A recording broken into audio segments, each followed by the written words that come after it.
دفعہ سورہ توحید پڑھ کر تمام مومنین مومنات مرحومین تمام علماء تمام شہداء شب جمعہ ہے اپنے تمام مرحومین میرے مرحومین کو اور استاد سعید سبت جعفر قاسم سلیمانی کی روح کو پڑھ بسم اللہ الرحمن الرحیم الحمدللہ رب العالمین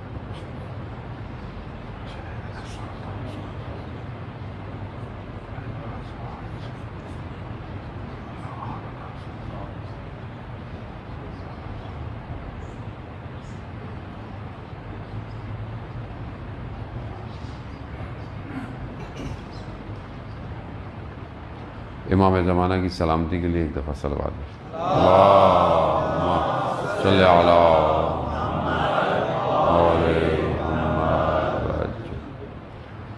لا حول ولا قوة الا باللہ العلی العظیم حسبنا اللہ ونعم الوکیل نعم المولا ونعم النصیر اعوذ باللہ من الشیطان الرجیم بسم اللہ الرحمن الرحیم الحمدللہ الذی یؤمن الخائفین وینجی الصالحین ویضع المستکبرین ویہلک ملوکا ویستخلف آخرین والصلاة والسلام علی رسول ثقلین محبوب رب المشرقین والمغربین جد الحسن والحسین نبینا سیدنا بالقاسم محمد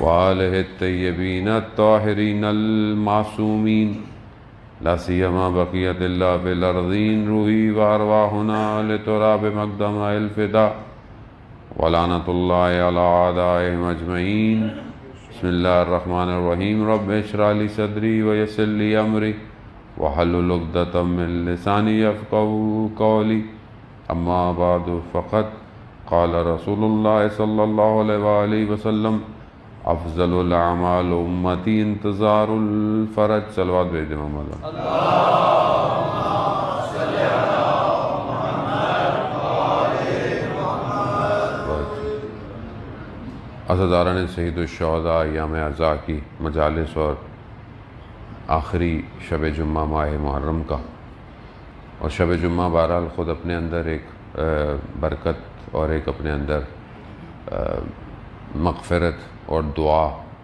کو چھپائے ہوئے ہے شب جمعہ زیارت سید الشہداء بھی ہے کہ انسان کو ہر جمعرات کو امام حسین علیہ السلام کی زیارت جو ہے وہ پڑھنی چاہیے جانا چاہیے اور ہر شب جمعہ جو ہے وہ ساری ارواحیں اور انبیاء اولیاء اوصیاء ائمہ علیہ السلام اور شہداء ہر ساری روحیں جو ہیں وہ کربلا میں موجود ہوتی ہے یقیناً ہر مومن کے دل کو بھی ایسے ہی ہونا چاہیے کہ وہ بھی جو ہے وہ کربلا کی طرف اس کی توجہ ہو کربلا کی طرف اس کا دل جو ہے وہ مائل ہو ظاہری طور پر اگر ہم نہیں بھی جا سکتے تو ہمارا دل جو ہے وہ کربلا کی طرف ہونا چاہیے دنیا میں جتنا امام حسین علیہ السلام کا کرم ہے اس سے کہیں زیادہ عالم برزخ میں ہمیں امام کی ضرورت ہے اور جو جتنا یہاں امام کا ذکر کرے گا قریب ہوگا وہ عالم جو ہے وہ اتنا ہی امام کی طرف انسان کو متوجہ کرے گا بہرحال یہ تھوڑی سی دیر گفتگو جو ہے وہ کیونکہ بہرحال شب جمعہ بھی ہے اور ہمارے اپنے مومنین اور ہمارے جتنے مرحومین ہوتے ہیں ان کی روحیں جو ہیں وہ ہمارے گھروں میں بھی آتی ہیں ہمارا انتظار بھی کرتی ہیں اور ہماری طرف متوجہ ہوتی ہیں کہ میرے پیچھے میری اولاد میرے چاہنے والے میرے لیے کیا کر رہے ہیں تو ہمیں توجہ ہونی چاہیے ان کے لیے بھی صرف اپنے لیے زندہ رہنا نہیں چاہیے اور اگر آج ہم اپنے مرحومین کے لیے کچھ کریں گے تو کل یقیناً ہمارے پیچھے بھی ہماری اولاد کہ کچھ لوگ جو ہے وہ ہمارے لیے بھی کچھ کریں گے. عالم ابھی جب انسان بدن سے روح نکلتی ہے اس عالم میں جاتی ہے, وہ دوسرا عالم جو ہے وہ ایسا نہیں ہے کہ کہیں اور ہے، بلکہ عالم برزخ جو ہے وہ ہمارے اس عالم کے ساتھ جو مادہ ہے اس کے پیرلل ہے، اس کے ساتھ ساتھ ہے، اور ہم جو بھی عمل انجام دیتے ہیں وہ عمل ریئل ٹائم میں اپنی شکل اختیار کر جاتا ہے عالم برزخ میں. یعنی جو بھی ہم یہاں عمل کرتے ہیں چاہے اچھا ہو یا خدا نخواستہ برا ہو، وہ یہ نہیں ہے کہ آپ جائیں گے تو آپ کے لیے کچھ ہوگا، نہیں، آپ نے یہاں عمل کیا وہ عمل مجسم ہو جائے گا، چاہے وہ اچھا ہے تو اچھی چیز بنے گی، بری ہے تو وہ بری چیز بن جائے گی، اور یہ آپ کے ساتھ ساتھ ہے. اور جس حالت میں انسان کا خاتمہ ہوتا ہے وہ جو اس کی اصل حالت عالم برزخ میں ہوتی ہے وہی سامنے آ جاتی ہے. یہ جو انسان مرتا ہے تو اس کو سکور کارڈ دکھا دیا جاتا ہے. یہ کیسے ہوتا ہے؟ کیسے ہوتا ہے کہ انسان اپنی قبر خود تیار کرتا ہے؟ یہ جو کہا جاتا ہے، ہوتا کیا ہے کہ ہم جو کر رہے ہوتے ہیں وہی ہمارے باطن، ہمارے عالم میں باطن پہ اثر کر رہا ہے. مثال کے طور پر میں نے اگر کوئی نیکی کی ہے تو کوئی اچھی چیز یا میری اپنی شکل اچھی ہو جائے گی عالم برزخ میں.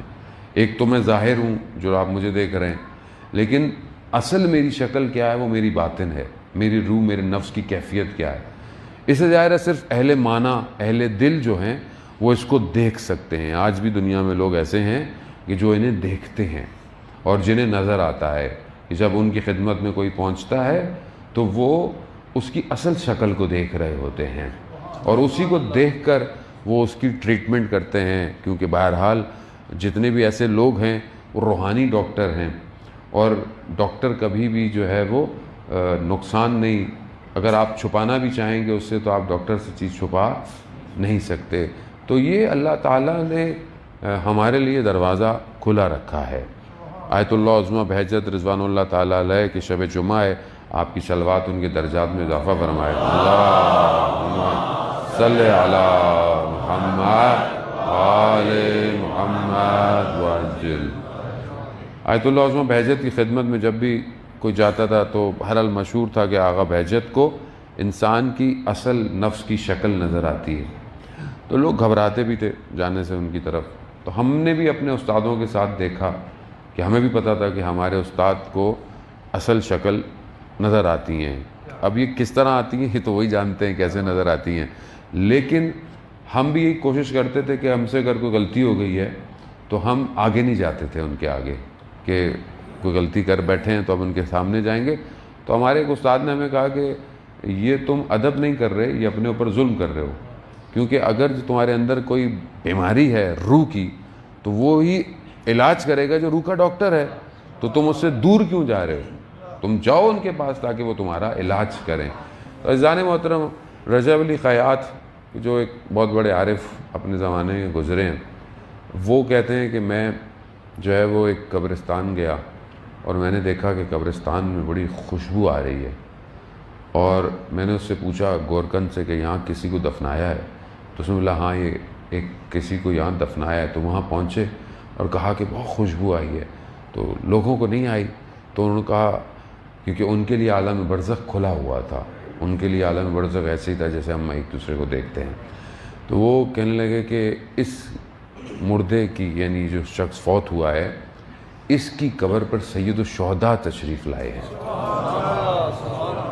جن کے آنے کی وجہ سے خوشبو اس پورے قبرستان کو معطر کیا ہے، اور اس ایک شخص کی وجہ سے پورے قبرستان میں جو لوگ دفن تھے ان کے گناہوں کو بخش دیا گیا. یعنی ایک شخص اس کمال پہ پہنچ جائے کہ خود امام اس کی قبر پہ تشریف لائیں، کیا مقام ہوگا. یعنی اس کا مطلب ہے کچھ کیا ہے زندگی میں ایسا. تو یہ باطن جو ہے یہ بہت مہم ہے عزیزان محترم. بہرحال جو میری گفتگو ہے میں کوشش کروں گا اس کو جو ہے وہ اس میں وارد ہوں اور اس کی طرف آپ کی توجہ لے کر حاضر کروں کہ یہ باطن بہت مہم ہے امام تک پہنچنے کے لیے. ہم اجتماعی طور پر جب جمع ہوتے ہیں اور بڑے اچھے عمل کرتے ہیں، دعا پڑھتے ہیں، مجلس کرتے ہیں، لیکن ہماری خلوت اور تنہائی بہت زیادہ مہم ہے، اور باطن کو یہی تشکیل دے رہی ہوتی ہے. ہم اپنے اس باطن کو دیکھیں کہ بہرحال ابھی ہمارے باطن کی شکل کیا ہے، کیسے ہے. یعنی آپ کو اپنی کیسے شکل نظر آئے گی؟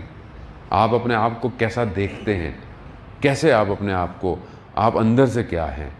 اور یہی جو اندر ہے، جب انسان مرتا ہے نا تو وہ جو اندر ہوتا ہے نا وہ سامنے آتا ہے. یعنی جس حالت میں آپ ہوتے ہیں اسی حالت میں آپ کا مواخذہ شروع ہو جاتا ہے. اگر آپ نے کسی پہ ظلم کیا، آپ کہتے ہیں نا جی یتیم کا مال کھایا، تو آپ نے آگ اپنے بطن میں ڈالی ہے، تو آگ مجھے اور آپ کو تو نظر نہیں آ رہی ہے، لیکن بطن آپ کے آگ سے ہوتا ہے، اور خدا نہ خواستہ اسی حالت میں مر گئے، آگ میں جلتے رہیں گے، ہمیں نہیں محسوس ہوگا. اس طرح کئی ایسے واقعات ہیں جو کتاب جو ہے وہ منازل الاخرہ جو بہت مشہور کتاب ہے، علماء اس سے کئی واقعات بیان کرتے ہیں. اس میں کئی واقعات ہیں ایسے، مثلا 2 جوان تھے، جا رہے تھے زیارت پہ، رستے میں بہرحال کہیں حملہ ہوا، ایک کا انتقال ہو گیا، ایک مر گیا. کچھ دنوں بعد دوسرا خواب میں آیا، تو اس نے دیکھا کہ بھئی وہ خواب میں بڑے سبز باغ میں ہے اور بڑی اچھی جگہ پر ہے. تو بڑا خوش ہوا کہ بھئی میرا دوست کس مقام پر ہے، لیکن دیکھا کہ اس کو نا پاؤں میں نا ایک بچھو کاٹتا ہے. سب کچھ صحیح ہے لیکن پاؤں میں ایک بچھو. تو اس نے بولا یہ کیا ہے؟ کہتا ہے یہ ہر روز مجھے کاٹتا ہے، مجھے بہت تکلیف ہوتی ہے. تو کہتا ہے کیوں؟ کہتا ہے میں ایک دن کسی دوست کے گھر کھانے پہ گیا تھا، تو میں نے ایک جو چاقو ہوتا ہے پھل کاٹنے والا، وہ مجھے اچھا لگا، تو میں نے بغیر اس کی اجازت کے چھپا لیا. کتنی قیمت ہے اس کی؟ کیا قیمت ہوگی اس کی؟ کہا چھپا لیا. کہتا ہے اب یہ وہ چاقو بچھو بن کر مجھے عالم برزخ میں روز تکلیف دے رہا ہے. تو کہا میں کچھ کر سکتا ہوں؟ کہتا ہاں تم میرے گھر جاؤ، فلانی جگہ پر وہ رکھا ہوا ہے، وہ جا کر اسے دے کر آؤ، اسے بولو کہ مجھے معاف کرے، جب تک معاف نہیں کرے گا میں اس عذاب میں مبتلا رہوں گا. تو یہ تو چھوٹی سی چیز ہے. ہم اپنی زندگی میں کیا کر رہے ہیں؟ کتنے لوگوں کا دل دکھاتے ہیں، کتنے لوگوں کا حق کھاتے ہیں. خدا نہ خواستہ دکان میں گئے بغیر پوچھے اٹھا لیا، چکھنے لیا، بغیر مالک کی اجازت کے، بغیر کسی کی گاڑی میں گزرتے ہوئے اسکریچ مار دیا، اس کو بتایا نہیں. کتنی چھوٹی چھوٹی چیزیں ہیں جن کو ہم اپنی زندگی میں توجہ نہیں دیتے، اور عالم برزخ میں پھنسے ہوئے ہیں لوگ. اس ٹائم پھنسے ہوئے ہیں ظالم محترم، پھنسے ہوئے ہیں، شدید پھنسے ہوئے ہیں. ہم متوجہ نہیں ہیں. وہ جن کو اجازت ملتی ہے وہ تو خواب میں آ کے اپنے پیچھے اولاد کو یا کسی دوست کو آ کے بتا دیتے ہیں کہ ہم پھنسے ہوئے ہیں. لیکن ہماری کیونکہ زندگی خود اتنی مادی ہے، ہمیں خواب بھی صحیح نہیں آتے، اور آتے بھی ہیں تو ہم توجہ ہی نہیں کرتے کہ سامنے والا کیوں پھنسا ہوا ہے. تو ہم متوجہ نہیں ہیں اس عالم سے.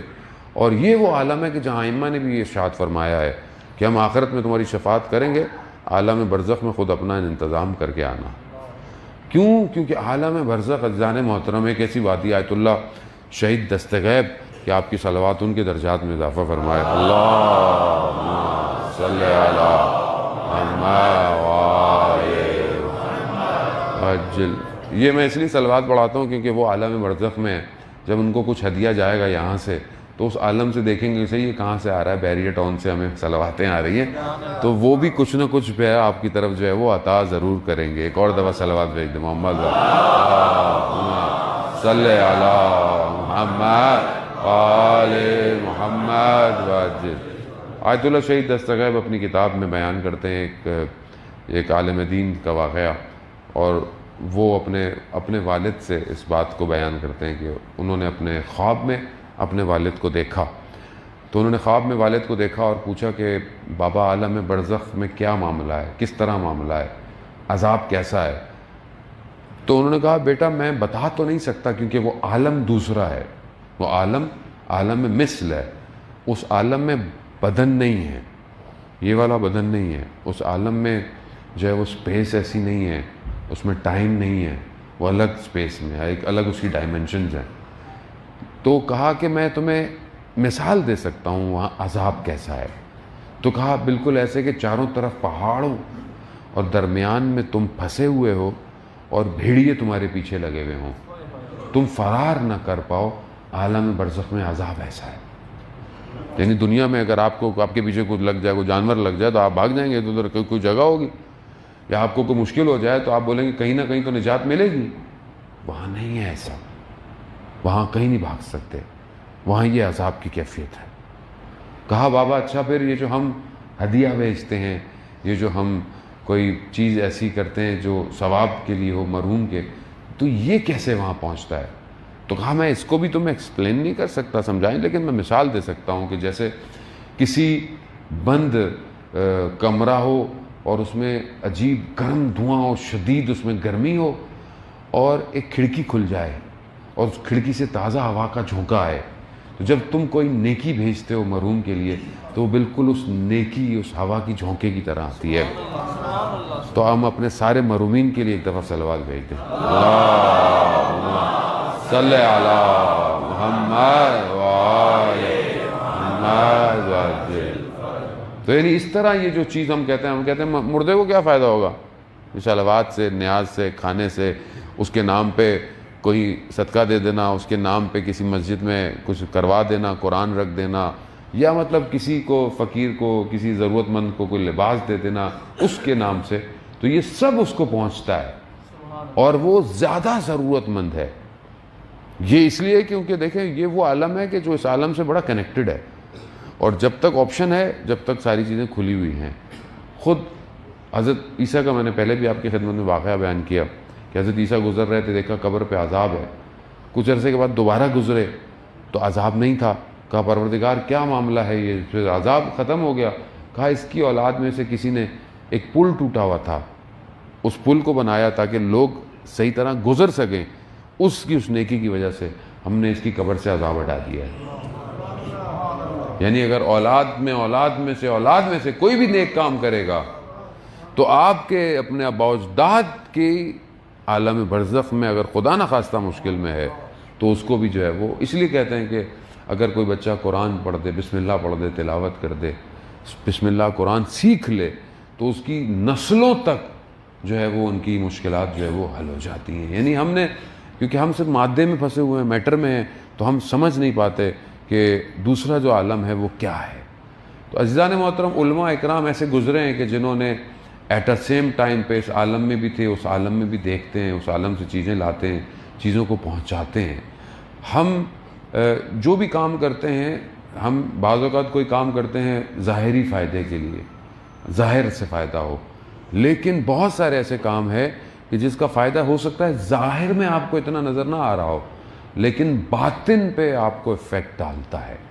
بہت بڑے عالم دین تھے اور ان کے بارے میں کہتے ہیں کہ جب وہ نجف اشرف میں مولا کی حرم کی زیارت پہ جاتے تھے تو ابا کو اوڑھ کے، جب جاتے تھے تو صحیح تھے، جب واپس آتے تھے تو ابا اوڑھ کے آتے تھے۔ تو ان کے شاگرد نے ایک دن روک لیا ان کو کہ بھائی جاتے تو آپ سیدھے ہیں، واپس آپ ابا کو سر پہ کیوں اوڑھ کے آتے ہیں؟ تو کہا میں نہیں بتا سکتا۔ کہا نہیں، آپ کو بتانا پڑے گا۔ کہا ایک شرط پہ، جب تک میں زندہ ہوں تم یہ بات کسی کو نہیں بتاؤ۔ کہا میں وعدہ کرتا ہوں۔ کہا کہ جب میں اندر جاتا ہوں تو مولا عنایت کرتے ہیں، زیارت میں مجھے عنایت کرتے ہیں تو میری برزخ کی آنکھ کھل جاتی ہے، اور جب میری برزخ کی آنکھ کھل جاتی ہے تو مجھے لوگوں کی اصلی شکلیں نظر آتی ہیں، اور میں اس لیے، اور یہ کیفیت تھوڑی دیر رہتی ہے، تو میں اپنے آپ کو ڈھانک کے اس لیے آتا ہوں کہ میں کسی کو نہ دیکھوں اس کی اصلی شکل، اور بعد میں جب میں اس سے ملوں تو میں اس کو اس کی طرح ملوں، کہیں اندر کی شکلیں کیسی ہیں۔ تو بہرحال وہ شاگرد تھا، اس نے بڑی ضد کی کہ مجھے بتائیں کہ میری شکل کیسی ہے۔ تو چھوڑو رہنے دو۔ کہا نہیں، جب تک آپ مجھے بتائیں گے۔ تو کہا تمہاری شکل اندر سے گدھے جیسی ہے۔ یعنی ہم واقعاً، ہمیں نظر نہیں آتا، ہمارا عمل جتنا جس طرح ہوتا ہے اندر اسی جانور کی طرح ہماری شکل ہو جاتی ہے۔ انسان بننا آسان نہیں ہے عزیزان محترم، واقعاً انسان بننا، یعنی یہ خود انسان جانتا ہے اس کے اندر کیا حالت ہے، لیکن اگنور کرتا ہے اپنے آپ کو، توجہ نہیں دیتا، کیونکہ مادے میں، کاموں میں، زندگی میں اتنا پھنسا ہوا ہے، اپنی طرف توجہ ہی نہیں دیتا، اور جب توجہ نہیں دیتا تو وہ بھول جاتا ہے کہ اندر سے کیا ہے۔ اور آپ دیکھیں بعض اوقات بڑا اچھا آدمی ہوتا ہے، ٹھیک ٹھاک، لیکن ذرا سے کوئی بات کریں تو کیسا پھٹتا ہے، تو وہ اصل میں اندر سے وہ ایسے ہی ہوتا ہے، اندر قابو نہیں کر پاتا۔ باہر بہت اچھا ہے، سلام کرتا ہے، پیار سے ملتا ہے، لیکن شاید اپنی زوجہ کے ساتھ بد اخلاقی کرتا ہے، اپنے بچوں کے ساتھ اس کا رویہ بہتر، اپنے ماں باپ کے ساتھ بے احترامی کرتا ہے، بدتمیزی کرتا ہے۔ کیوں؟ اندر سے وہ صحیح نہیں۔ تو ہم اس حالت میں کیسے اپنے امام تک پہنچیں گے کہ جب ہم اپنی اندر کی طرف متوجہ نہیں ہیں؟ پروردگار جو ہے، جہاں میں نے کل آپ کو خدمت میں عرض کی کہ حدود الہی جو ہیں، حدود الہی کو جب کوئی پامال کرتا ہے تو ظاہر ہے وہ خدا سے جنگ کر رہا ہے، خدا کے مقابلے میں آیا ہے۔ سورہ مجادلہ میں جہاں اس معاہدے کو، اس حدود کو ڈیفائن کیا گیا ہے، وہاں پر جو ہے وہ اگلی آیات جو ہیں وہ ایک نجوہ کی طرف، ایک سرگوشی کی طرف بات کر رہی ہے۔ کیا کہہ رہا ہے قرآن؟ کہہ رہا ہے کہ اگر جو دشمن نجوہ کرتا ہے، اگر یہ 3 لوگ ہیں تو چوتھا اس میں پروردگار ہے، اگر یہ 5 لوگ ہیں تو چھٹا اس میں پروردگار ہے۔ یعنی کوئی بھی شخص خدا کے مقابلے میں بیٹھا ہوا یہ جو نجوہ کرتا ہے، یہ جو سرگوشیاں کرتا ہے، یہ جو پلاننگ کرتا ہے، چاہے وہ اسلام کو تباہی کی ہو، چاہے وہ فرقہ واریت کی ہو، چاہے وہ کسی طریقے سے اسلام کے حدود کے مخالف ہو، یہ جو آپس میں پلاننگ کر رہے ہیں یہ سمجھ نہیں رہے۔ خدا قرآن میں کہہ رہا ہے کہ جو تم پلاننگ کر رہے ہو، تمہارے درمیان میں بھی سن رہا ہوں تمہاری پلاننگ۔ اور یہی وجہ ہے کہ صدر اسلام میں جب کوئی پلاننگ کرتے تھے یہ رسول کے خلاف، تو رسول پر وحی نازل ہو جاتی تھی کہ یہ منافقت آپ کے درمیان میں آپ کے خلاف یہ کرنا چاہتے ہیں۔ کیوں؟ کیونکہ خدا موجود ہے ہر جگہ، اور یہ بھول جاتے ہیں کہ جو نجوہ کر رہے ہیں اسلام کے خلاف، کسی چیز کے خلاف، یہ خدا کے مقابلے میں آ کر، تو یہ جو ہے وہ انہیں کوئی نہیں سن رہا، خدا سن رہا ہے، اور خدا اس بات کو اپنے ولی تک پہنچا دیتا ہے کہ یہ خلاف بات کر رہے ہیں۔ تو آپ گھبرائیں نہیں، آج کل کے دور کے اندر دشمن پلاننگ کر رہا ہے بیٹھا ہوا، فرقے واریت کر رہا ہے، خدا خود کہہ رہا ہے کہ میں سن رہا ہوں ساری پلاننگوں کو، اور اپنے لوگوں کو بصیرت، اس لیے آپ دیکھیں نا کہ جو با بصیرت ہے شخص، جو عالم با بصیرت ہے، وہ کیوں دور اندیشی کی باتیں کر رہا ہے؟ وہ کیسے دشمن کی باتوں کو پہچان لیتا ہے؟ وہ کیسے کہہ دیتا ہے کہ یہ تمہارا دشمن ہے، کچھ بھی کر لینا ہے، کبھی دوست نہیں ہو سکتا؟ کیوں؟ کیونکہ وہ جو نجوہ کرتا ہے اللہ اپنے ولی کو بتا دیتا ہے۔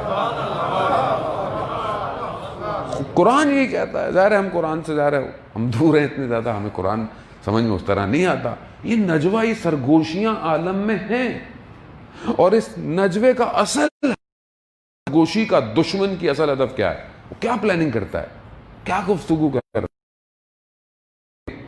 اس کے 3 ہدف قرآن بیان کرتا ہے۔ پہلا کہ یہ گناہ کی طرف متوجہ کرے، کس طرح ایک شخص سے گناہ کرایا جائے، کس طرح اس کی خلوت میں گناہ کرایا جائے، کس طرح اس سے واجبات ترک کیے جائیں۔ یہ وہ یہی سرگوشی کرتا ہے آپس میں بیٹھے۔ دوسری چیز وہ دشمنی پہ لے کر آتا ہے، کس سے؟ خدا اور رسول کے مقابلے میں۔ جب آپ سے واجب ترک کرائے گا، جب آپ سے گناہ کرائے گا، اور ایک گناہ تو یہ فردی ہے، دوسرا گناہ اجتماعی ہے، یعنی کوئی ایسا گناہ کرائے، کوئی ایسا کرائے جس سے اجتماع میں مشکلات پیدا ہوں، اس اجتماع کے اندر، سوسائٹی کے اندر مشکلات پیدا ہوں، تو یقیناً پھر آپ خدا اور رسول کے مقابلے میں کھڑے ہیں، دشمنی کر رہے ہیں، تباہ کر رہے ہیں، معاشرے کو تباہ کر رہے ہیں، چیزوں کو تباہ کر رہے ہیں۔ تو یہ ساری سرگوشیاں جو تھیں یہ صرف وہ زمانے میں نہیں، ابھی بھی دشمن مختلف جگہوں پہ بیٹھا ہوا سرگوشیاں کر رہا ہے کہ کس طرح اسلام کو نقصان دینا ہے، کس طرح مسلمانوں کے آپس میں تفرقے، کس طرح ان کو آپس میں لڑوانا ہے، کس طرح یہ سب جو آج کل آپ کے سامنے ہو رہا ہے یہ سب ظاہر ہو رہا ہے۔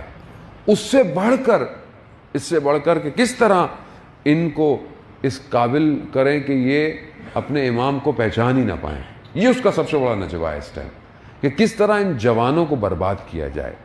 یہ جتنے پلیٹ فارم آپ کے سامنے دنیا کے اس ٹائم سوشل میڈیا کے ڈیزائنڈ ہیں، یہ سب اس کا نجوہ ہے، یہ سب اس کی پلاننگ اور سرگوشی ہے کہ اپنی عبادت سے دور ہو جائے۔ اب اس کو ظاہر ہے میں اس کو سمجھ نہیں پا رہا، میں ان چیزوں کو سمجھ نہیں پا رہا کہ اس ٹائم دشمن کیا گفتگو کر رہا ہے۔ یہ سب سر جوڑ کے بیٹھتے ہیں پوری دنیا، اور یہ جو ہے وہ یہ پلاننگ کرتے ہیں ہر قوم کے حساب سے، ہر فرقے کے حساب سے، ہر شہر اور ہر ملک کے حساب سے یہ پلاننگ کرتے ہیں، یہ گفتگویں کرتے ہیں کہ کس طرح انسانیت کو برباد کرنا ہے۔ اصل میں ان کا یہ نجوہ خدا کے مقابلے میں ہے، یہ خدا کے نظام کے مقابلے میں آئے ہوئے ہیں، مگر ان کا یہ نجوہ کھوکھلا ہے، یہ کبھی بھی مقصد پہ نہیں پہنچ سکتے عزیزان محترم۔ کیوں؟ کیونکہ اللہ کا ولی ہمیشہ سے کائنات میں موجود رہتا ہے، اور یہ جو پلاننگ کر رہے ہوتے ہیں ساری پلاننگیں اس کو پتہ ہوتی ہیں، اسی لیے وہ بھی پھر ایسی پلاننگ کرتا ہے جو ان کو نہیں پتہ ہوتی۔ دشمن نے کربلا میں کیا کیا؟ اپنی پلاننگ کی، نامے بھیجے، لیٹر بھیجے گورنر کو، اس کو روکو، اس کو روکو، مانتے نہیں ہیں تو گردن اڑا دو، نہیں مانے بیعت کراؤ، نہیں مان رہے، یہاں سے نکلے وہاں سے نکلے، کعبہ آئے، کیوں کعبہ ترک کر دیا؟ کہا میں دیکھ رہا ہوں کہ احراموں میں تلوار لے کر آئے ہیں، نہیں چاہتے تھے، اس کی پلاننگ تھی یہی مار دیا جائے، حج میں جائے کہ لوگ آئے تھے مار دے، لیکن نہیں، اللہ کا ولی ہے، سارے نجوے سنتا ہے، سارے نجوے سنتا ہے، سن رہا ہے، سب پتا ہے کہ یہ کیا چاہتے ہیں، کیا کر رہے ہیں۔ کہا یہاں نہیں ہوگا، کہا نہیں، خود آگے جائیں گے۔ آگے جا کر اللہ کے ولی نے اپنی پلاننگ سے کربلا ڈیزائن کی ہے، ان کی پلاننگ سے نہیں کی ہے۔ یہ کربلا میں امام کو لے کر نہیں آئے، امام نے ان کو بلایا پر ہے، کوئی نام و نشان نہیں ہوگا، ختم کر دیں گے، یہ نہیں پتا تھا یہی کربلا وہاں پہنچ جائے گی کہ پروردگار عرفے والے دن عرفہ کے منا پر بعد میں پہلے کربلا پہ تجلی کرے گا۔ یعنی کس مقام پر اس کو امام حسین لے کر آئے، اس خاک کو، کہ تم سمجھے کہ ہم اسی خاک میں ختم کر دیں گے، دفنا دیں گے، نہیں، اسی خاک کو، پوری دنیا میں کوئی خاک ہی نہیں اس خاک کے علاوہ شفا کے لیے، اس خاک کو شفا بنا دیا امام حسین نے، اس تربت کو نہ صرف شفا بنایا بلکہ حجابات کو ختم کرنے کا طریقہ بنا دیا۔ حدیث وقت نہیں ہے کہ میں آپ کو وہ بیان کروں، انشاءاللہ اگر فرصت رہی ایام میں، کہ کس طرح یہ حجابات کو ختم کرتی ہے۔ عزیزان محترم، اس مقام پر لے کر آئے، کیوں؟ اللہ کا ولی پلاننگوں سے جانتا ہے، اللہ کا ولی ہے، حجت الہی ہے۔ یہ تو انسان ایمان لے کر آئے، خوف کیسا؟ دنیا آپ کے مخالف ہو جائے، دنیا آپ کے مقابلے میں جمع ہو جائے، دشمن جتنا بھی ہو جائے، کچھ نہیں کر سکتا۔ کیوں؟ کیونکہ وہ جتنی بھی پلاننگ کر رہا ہے اللہ کا ولی اس سے واقف ہے، ساری چیزیں واقف۔ وہ بہت مشہور واقعہ جو ائمہ کے ایک عالم دین کا واقعہ تھا کہ جہاں مشکل میں پڑ گئے شیعہ، تو انہوں نے توسل کیا امام سے کہ ہم 3 دن کی مہلت مانتے ہیں اور ہمیں مل جائے، تو ایک دن بھیجا، ایک کو گریہ کیا، بڑا اس نے کیا، نہیں ملے، دوسرے دن بیابان میں چلے گئے، گریہ کرتے رہے، نہیں ملے، تیسرے دن تیسرا گیا، اور کئی لوگوں میں سے انتخاب کیے تھے چند لوگ، انہوں نے، تیسرا گیا، اس نے اتنا گریہ کیا، امام مل گئے، امام نے بتا دیا یہ جائے، وہاں جاؤ، ایسا ایسا ہے واقعہ، آپ لوگوں نے سنا ہے، تو لانی میں آپ کا وقت نہیں لینا چاہتا۔ تو سوال ہونے میں، مولا پہلے کیوں نہیں آئے، پہلے کیوں نہیں بتایا؟ کہا تم نے خود 3 دن کا وقت مانگا تھا، تم نے خود 3 دن کا وقت مانگا تھا، تو اس کا مطلب ہے تم اگر وہی بولتے ہم تمہیں وہیں آ جاتے،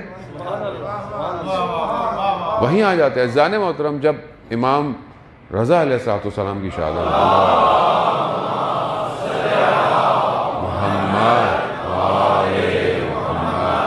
تو خلیفہ جو تھا اس نے بولا کہ تمہیں کوئی امام نے کوئی چیز تعلیم دی ہے، تو امام نے اس کو دعا یاد کرائی تھی، لیکن اتنی یاد کرائی تھی کہ بعد میں یہ بھول جائیں۔ ہماری طرف سے غفلت ہے، امام کی طرف سے تھوڑی ہے۔ آپ امام سے توسل کریں، آپ امام سے استغاثہ بلند کریں، آپ امام سے کہیں کہ مولا بہرحال ہماری مدد کریں، یہ حالات ایسے ہیں، زندگی ایسی ہے، پورا شوق دور ہے، کیوں نہیں امام مدد کریں گے؟ اور امام مدد کر رہے ہیں لوگوں کی، ایسے تھوڑی دنیا آگے کی طرف بڑھ رہی ہے، ایسے تھوڑی امام کے سرباز آگے جا رہے ہیں، امام مدد کر رہے ہیں، لیکن وہ پہلے محنت کرتے ہیں، پھر امام ان کی بھی مدد کرتے ہیں۔ عزیزان محترم، یہ نجوہ جو ہے، یہ سرگوشیاں جو ہیں، یہ کائنات میں ہو رہی ہیں، ابھی بھی ہو رہی ہیں، ان کا اصل ہدف ہی یہی ہے کہ رسول کے مقابلے میں لایا جائے۔ قرآن کہتا ہے کہ جب یہ سامنے رسول کے ملتے تھے نا، تو رسول کو بہت تعریف کرتے تھے، لیکن پیچھے پیچھے ان کا مقصد یہی ہوتا تھا کہ لوگوں کو لایا جائے۔ اور پہلی چیز گناہ ہے، گناہ انسان کے باطن کو خراب کرتا ہے، نجس کرتا ہے۔ جب بھی کسی سے غلط کام کرانا ہو تو پہلے گناہ کرایا جاتا ہے، پہلے اسے نجاست میں مبتلا کیا، جب وہ نجاست میں مبتلا ہو گیا، جب وہ غلط کاموں کی طرف چلا گیا، اب آپ اسے کچھ بھی کرا لو۔ جیسے دنیا کا بھی تو رول ہے، یہی ہے کہ اگر کسی کو پھنسانا ہے تو پہلے کچھ کرپٹ کرو اسے، اس کی کوئی گوٹ اپنے ہاتھ میں لو، اس سے وہ گناہ کراؤ یا غلط کراؤ، جب پھنس جائے تو بولا اب تو یہ صاحب ہمارے حواس ہے۔ اب جب ایک غلطی ہوتی ہے تو ایک غلطی کو چھپانے کے لیے انسان کئی غلطیاں کرتا ہے، یہی شیطان کا کام ہے۔ شیطان کا اصل ہدف ہی یہی ہے کہ یہ گناہ کر لے، جب یہ ایک گناہ کرے گا تو اس کو وسوسے کرو گے، اب تم نماز پڑھو گے، اب تم نیکی کرو گے، اب تم یہ کرو گے تو بولے گا بات تو صحیح ہے، اور ایک دوسرے سے بھی بولتا ہے، دوست بھی ایک دوسرے بول رہا ہوتا ہے بھائی کدھر خیریت ہے نماز پڑھنے، نہیں ایسی تم نماز پڑھنے جا رہے ہو، تم نیک کام کرو گے. تو یہ کیا ہے؟ یہ سب وسوسے ہیں، یہ سب نجوے ہیں، یہ جو خدا سے اور رسول سے دور کرنے کے لیے. عزیزان محترم، ہمیں بہرحال اپنی زندگی کے اندر یہ دیکھنا ہے کہ ہم واقعاً اپنے آپ کو اس کا، اور اگر خدا نہ خواستہ ایسی حالت میں مر گئے تو یہ جو حالت ہے یہی حالت جو ہے وہ چلی جائے گی. اصفہان میں بہت بڑے عالم دین تھے، اور انہوں نے اپنے اساتید سے ایک ذکر لیا کہ مجھے عالم برزخ دکھایا جائے، میں دیکھوں. تو انہوں نے وظیفہ دیا اور قبرستان میں جا کے انہوں نے انجام دینا تھا. اور وہ زمانے میں قبریں جو تھیں وہ کمرے کی طرح ہوتی تھیں فیملیز کی. تو سردی سخت اصفہان کے تخت فولاد سب سے بڑا جو قبرستان ہے اس میں کسی ایک کمرے میں یہ ذکر کر رہے تھے رات کو. انہوں نے دیکھا کہ کوئی مردہ لایا گیا رات کو اور اسے کمرے میں چھوڑ گیا، اور ایک شخص کو بٹھا دیا کہ قرآن کی تلاوت کرتا رہے، صبح اس کو دفنائیں گے. جب تھوڑی دیر گزری تو انہوں نے دیکھا کہ 2 ملائکہ ہاتھ میں آگ کے گرز لے کر آئے ہیں، اور انہوں نے اس مردے کو مارا ہے. اس مردے کو جو وہ آگ کے گرز لگے اس نے ایسی چیخ ماری تو وہ عالم دین کہتے ہیں کہ پورا قبرستان لرز اٹھا، یہاں تک کہ ان کے اپنے بدن میں رہی، اور یہ چیخ رہے ہیں کہ مجھے باہر نکالو. اس شخص سے جو قرآن پڑھ رہا ہے اسے سمجھ میں نہیں آ رہا، اسے نظر نہیں آ رہا، یہ چیخ رہے ہیں کہ مجھے باہر نکال، اگر میری ٹانگوں سے جان نکل گئی، میں کہہ رہا ہوں مجھے باہر نکالو. وہ کہہ رہا ہے کہ سردی ہے، رات کو باہر کہاں جا رہے ہیں، لیکن اسے نہیں پتا کہ جو انہیں نظر آ رہا ہے. کہہ رہا ہے میں نے اپنے آپ کو گھسیٹ گھسیٹ کر کمرے سے باہر نکالا اور میں رستے میں بے ہوش ہو گیا. صبح جب میرے شاگرد آئے تو انہوں نے مجھے اٹھایا، اور میں کئی عرصے تک قبرستان میں مریض رہا. پھر میرے استاد آئے، کہا کہ ایک لمحہ برزخ کا برداشت نہیں کر پائے، ایک لمحہ برزخ کا. عزیزان محترم، ہم متوجہ نہیں ہیں کہ ہم جو زندگی گزار رہے ہیں کس طرح کی ہے. نجف میں جو ہے وہ عالم دین بیان کرتے ہیں، ہمارے استاد نے بیان کیا، نجف کے اندر جو ہے وہ ایک شخص تھا، اس کا قرض تھا کسی کے اوپر، اور وہ شخص دیتا نہیں تھا اس کو، لیکن اسے سنا ہوا تھا کہ یہ جو جس نے مجھے پیسے دینے ہیں یہ فلانے ایک استاد کے درس میں جاتا ہے. تو انہوں نے جا کر ان سے کہا کہ یہ آپ کے درس میں آتا ہے، تو آپ اگر کچھ بات کہیں گے تو شاید یہ کچھ میرے پیسے واپس کرے. تو وہ درس دے رہے تھے تو وہ آیا شخص، تو انہوں نے کہا کہ جب میں اس سے پہلے یہ جو میں استاد بنا ہوں تو میری دکان تھی یہاں بازار میں. ایک دن ایک یہودی آیا اور دوسرا مذہب کا تھا، تو کچھ پیسے اس کے بچے، ایک دھرم یا کچھ، تو میرے پاس نہیں تھے کہ میں اس کو دیتا. تو میں نے اس کو بولا کہ بعد میں لے لینا. تو اس نے بولا نہیں میں بعد میں لوں گا، مجھے ابھی لو. تو میں نے کہا میں دے دوں گا بعد میں، یا تو مجھے معاف کر دینا. کہتا نہیں میں معاف نہیں کروں گا، مجھے تم دو، یہ ایک دھرم دو. کہتا تھا نہیں، وہ چلا گیا. کہتا ہے میں نے رات کو خواب میں دیکھا کہ روز قیامت ہے اور میں صراط مستقیم سے گزر رہا ہوں، مجھے ملائکہ لے کے جا رہے ہیں، ایک طرف آگ ہے ایک طرف جو ہے وہ بہشت ہے. کہہ رہا اس آگ میں سے نا وہ باہر آیا اور اس نے میرا صراط مستقیم پہ راستہ روک دیا اور کہا کہ میرا ایک دھرم کہاں ہے. اب اس عالم میں کہاں سے لے کر آؤں تمہارا ایک دھرم؟ کہا نہیں، جب تک میرا دھرم نہیں دو گے میں جانے نہیں دوں گا. تو کہتے میں نے ملائکہ کو کہا کہ مجھے یہاں سے نکالو، تو ملائکہ کہہ رہے ہیں کہ جو دنیا کے حقوق تھے وہیں پورے کر کے آنے تھے، ہم نہیں کچھ کر سکتے. تو کہا کہ میں نے بہت کیا. تو اس نے بولا کہ کچھ نہیں ہو سکتا، ہاں اتنا کر سکتا ہوں کہ یہ جو میں آگ میں جل رہا ہوں یہ اپنی انگلی تمہارے سینے میں لگاؤں. تو کہا میرے پاس اور کوئی آپشن تھا ہی نہیں. تو میں نے کہا لگاؤ.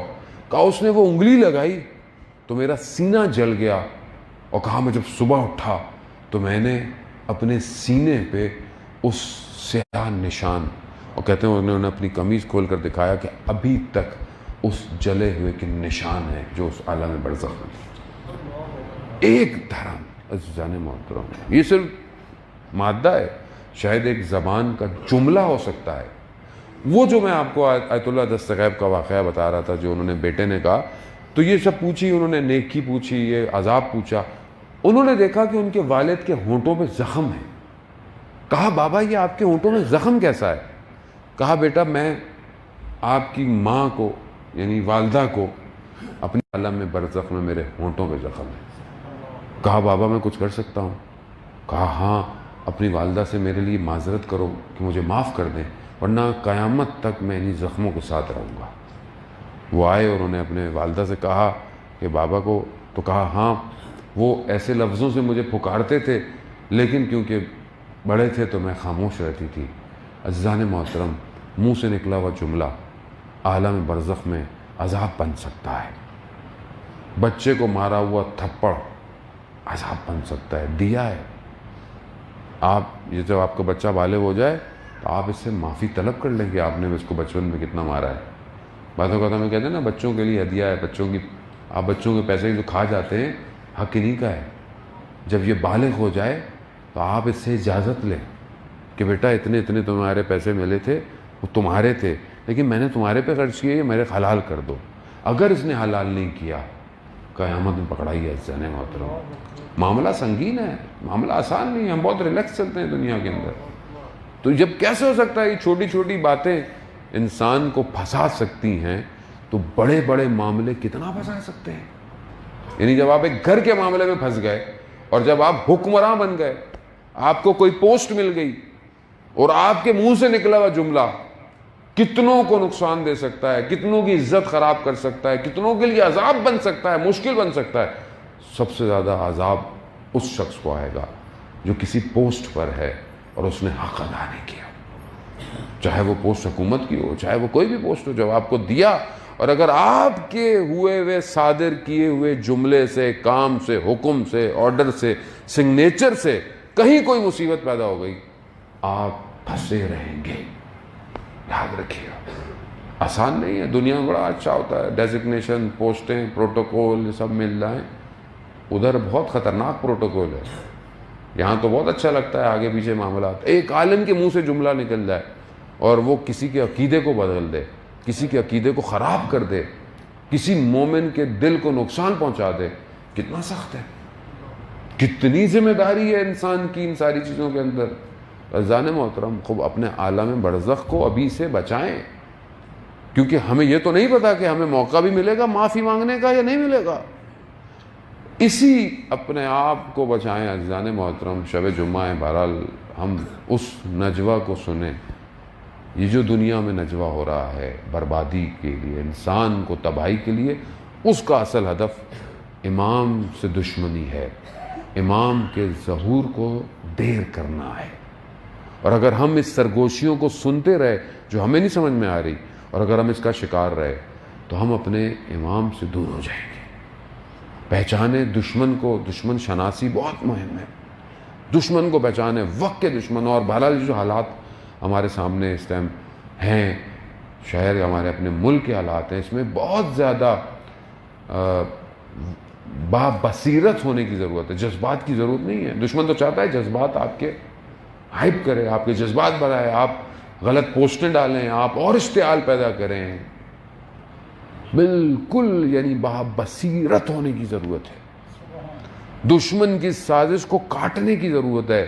توسل کریں کہ پروردگار یہ نجوہ جو ہو رہا ہے, جو ہمارے خلاف سازشیں ہو رہی ہیں, تو سن رہا ہے, تو ہر چیز سنتا ہے, تو یہ ہم تک یہ پہنچا تاکہ ہم صحیح فیصلہ کریں, ہم بحیثیت قوم صحیح فیصلہ کریں, ہمارے علماء ہمیں صحیح ڈائریکشن پہ لے کے جائیں. کیونکہ ذمہ داری ہے عزیزان محترم. اگر ہم ذرا سی بھی کوئی غلطی کرتے ہیں تو بات یہ ہے کہ وہ بقول شاعر کے یہ جو تم نے غلطی کی ہے برسوں جینے کی, صدیوں اس کا خمیازہ بھگتو گے. تو بات یہ کہ اگر ایک غلطی ہوتی ہے تو وہ کئی عرصے تک انسان کو دھکیل دیتی ہے. اور یہاں پر جو ہے وہ ہم اس لیے کہا جاتا تھا, دیکھیں کئی عرصے سے یہ کہا جاتا ہے, مسلسل علماء اکرام اس کو بیان کرتے ہیں کہ بصیرت ہوں, دشمن کی سازش کو سمجھیں, ہدف کو سمجھیں. امام پہنچے ہی کربلا اس لیے تھے کہ اس ٹائم اسلام کے لبادے میں دشمن آیا ہوا تھا. بھئی اگر دشمن سامنے ہوتا تو واضح تھا, دیکھیں نا کتنا کیسا لبادہ تھا کہ ابھی تک کچھ لوگ جو ہیں وہ ان کی تعریفوں میں لگے ہوئے ہیں. ابھی تک وہ کہہ رہے ہیں بھائی وہ یزید بھی نعرہ ہے بھائی زندہ رہے. کس بات پہ زندہ رہے؟ یہ نہیں بول رہے کہ مطلب اگر آپ یزید کے لیے جو ہے وہ لعنت اللہ کے لیے آپ زندہ باد کہہ رہے ہیں تو اس کا مطلب یعنی کیا؟ یعنی امام حسین کے قاتل زندہ باد، نعوذ باللہ. یعنی واقع حرہ 3 دن تک جو ہے وہ مسجد نبوی میں گھوڑے بندھے رہے اور کیا ظلم ہوا مدینہ پہ، وہ زندہ باد. خانہ کعبہ پہ حملہ کیا، وہ زندہ باد. لیکن بے بصیرتی ہے. کیوں بے بصیرتی؟ خوب اندر بھی مشکل ہے. ایک تو پیچھے سے مشکل ہے، دوسرا یہ ہے کہ لبادہ ایسا اڑا تھا کہ قوم سو رہی تھی. سمجھ میں نہیں آیا. امام پہنچے کربلا، امام نے کربلا کو ایسا ڈیزائن کیا کہ ان کے چہروں سے نقاب کھینچے جائے. اگر یہ کربلا میں واقعہ نہیں ہوتا، مکہ میں ہو جاتا تو آپ کہتے آئے تھے لوگ امام کو مار گئے. کیسے پتہ چلتا یزید کون ہے؟ وہ تو کہتا لوگ آئے تھے مار دیا، یہاں مار. نہیں، کربلا میں امام نے، جب امام سے پوچھا گیا، جب امام رخصت ہو رہے تھے مدینہ سے، اپنے نانا کی قبر سے آئے اور ایک دن میں کئی دفعہ گئے، گریہ کرتے ہوئے، خواب دیکھا، آئے، پوچھا امام کی قریبی لوگوں نے پوچھا کہ اب آپ نے اگر ارادہ کر لیا ہے تو آپ خواتین اور بچوں کو کیوں لے کے جا رہے ہیں؟ تو امام نے کہا مشیت الہی ہے، اللہ کا ارادہ ہے، اللہ کا ارادہ ہے کہ یہ اسیر ہوں گے. یعنی اس کے پیچھے کیا ہے؟ یعنی اس پوری، اگر آپ دیکھیں کہ اگر یہ ہمیں دیکھیں، ہم تو ابھی ہمیں کیوں ایسا لگتا ہے؟ کیونکہ ابھی ہم 1400 سال فاصلے پر ہیں، تبھی اب ہمیں لگتا ہے کہ دیکھیں وہاں گڑبڑ تھی، وہاں گڑبڑ تھی، وہاں گڑبڑ. اگر ہم خود وہاں ہوتے. امام نے مکہ کو ترک کیا عین اس وقت جب لوگ مناسک حج ادا کرتے ہیں. ٹھیک ہے، امام نے چھوڑا. بڑے بڑے لوگ امام کے ساتھ نہیں آئے. کیا کر رہے تھے؟ مولا حج کر رہے، مگر یہ نہیں سمجھے کہ فرزند کعبہ چھوڑ کے جا رہا ہے. فرزند طٰہٰ، فرزند یاسین ہے یہ چھوڑ کے جا رہا ہے. اس کا پیچھے بڑھے ہوئے، اس کے پیچھے جانا چاہیے تھا. اس کا طواف کرنا تھا، اس کا طواف کرنا تھا. نہیں پہچان پائے. یہ آج ہم پہچان رہے ہیں. اگر ہم بھی اس وقت ہوتے. آسان نہیں ہے عزیزان محترم یہ پہچاننا. امام کو آسان ہوتا تو بہت سے لوگ ہوتے. مشکل کام تھا. اسی مشکل کو آسان بنایا امام نے کربلا کے، کہ قیامت تک جو بھی قومیں آئیں گی، لوگ آئیں گے، انسانیت آئے گی، پہچان لے یزید شخص نہیں ہے، یزید نظام ہے پورا. زندہ آباد، زندہ آباد، مردہ آباد، مردہ آباد. اللہم صلی علی محمد. اب دیکھیں ظاہراً تو کتنا آسان تھا، بھئی مار دیں، کچھ لوگوں کو مار دیا، نکل جاؤ، ان کو اسیر بنا کے لے جاؤ. ظاہراً تو ان کے لیے تھا تو کوئی بات نہیں، لیکن انہیں کیا پتا کہ امام نے کتنا سب کچھ ڈیزائن کیا ہوا ہے. امام اپنے 6 مہینے کے بچے کو لے کے اس لیے آئے تھے کہ تمہارے چہرے سے نقاب اتار دیں.